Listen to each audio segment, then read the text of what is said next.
Look, we don't know what's going to be in these three that drop at 8 o'clock, but we can predict, can't we, that they will be trashing the royal family. Absolutely. And the criticism is, and I've heard those questions being shouted at the couple when they were in New York receiving that award, that they're trashing the royal family for money.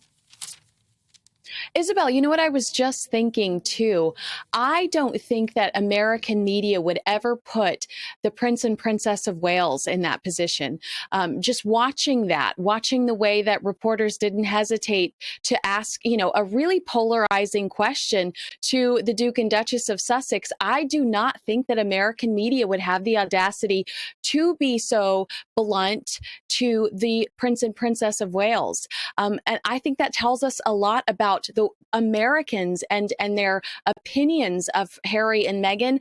I think that not only does the media not respect them, but I think the audience does not respect them.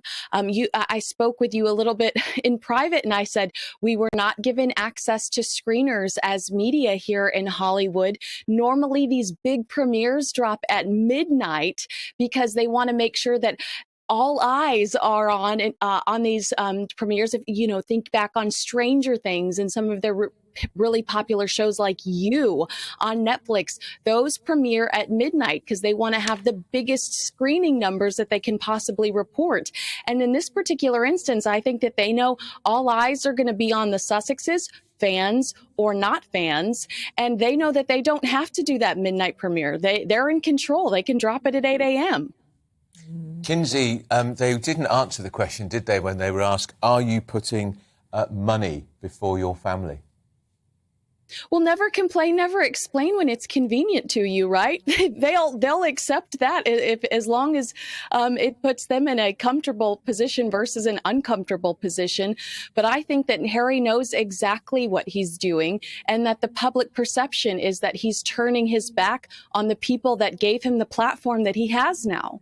Well, Kinsey, he promised his grandmother that he would never trash her legacy. It's 3 months to the day since she passed away. Do you think that he will keep that promise?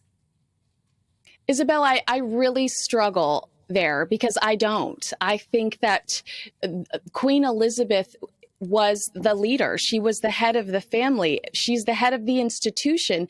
When you trash the institution, you're trashing their leader. And ultimately, I do think that he's going to say things that hurt the family and hurt her legacy.